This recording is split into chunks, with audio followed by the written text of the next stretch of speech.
Because you read Matthew, Mark, Luke, and John, and then you go to the Holy Land or places like this, it opens up the Bible even more. And you're walking in the context. It's one thing to read Corinthians, where Paul was here, and you say, oh, he's there 18 months. It's another thing to come here and walk in his footsteps all around here. Then you start to live in the context of where Paul was and what Paul's saying. In the book of Romans, Paul wrote the book of Romans from here.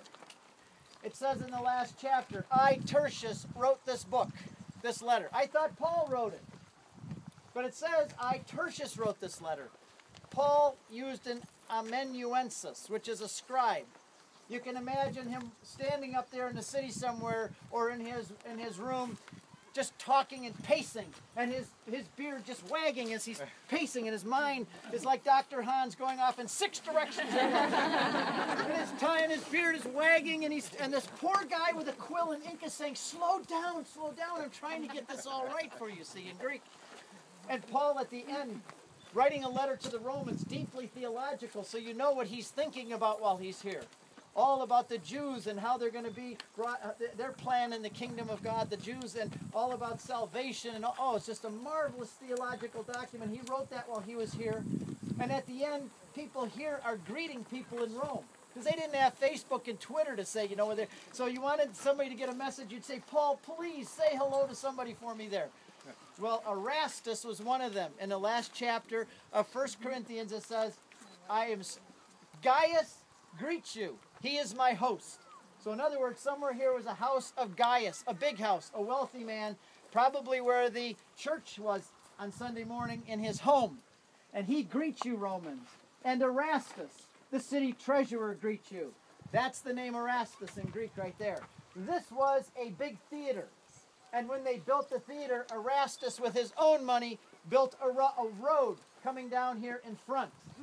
And to make sure everybody knew he did it, he put his name there.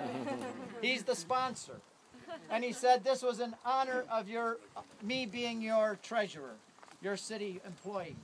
And so he built this for them. And originally it had bronze in there, so it wasn't just carved, but it was beautiful, part of this beautiful walkway, and it had bronze in there so it would be gleaming in the sun so you wouldn't miss it. So I want to just read to you a paragraph from this book called Paul in Greece. There was, however, at least one exception to this rule, meaning that usually it was, like Paul said, there were not many wise among you, not many rich, not many of noble birth. Only the poor, the simple, the foolish things God used. He's writing that to the Corinthians. But there were exceptions. Among the most interesting discoveries at Corinth is an inscribed block used in an ancient repair of a pavement in the little ancient square at the northern end of the city leading past the theater.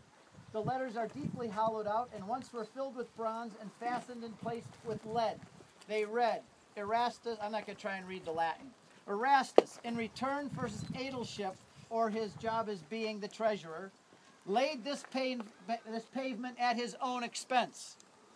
The pavement was in existence when St. Paul visited the city of Corinth. So you're seeing something that you know St. Paul saw.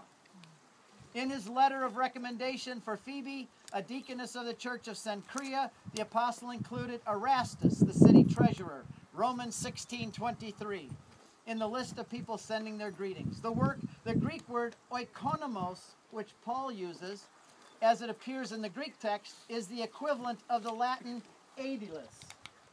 The Roman aedilis is of a city like Corinth, would normally have been a man of great influence and wealth, and so we may assume that there was at least one member of the political elite in the Corinthian congregation. And there's the name right there. Cool. Now, when we're going back to get our lunch, we're going to go back to that canal so people can see it more, and we're going to get lunch, and everybody's kind of on their own. That's where Paul's barber lived. Yes.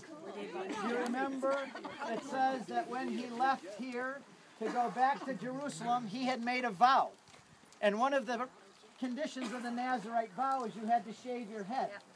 And it said when he arrived in Cenchrea, which is where we're going to have lunch, Paul had his head shaved. So I always like to say that's where his barber lived.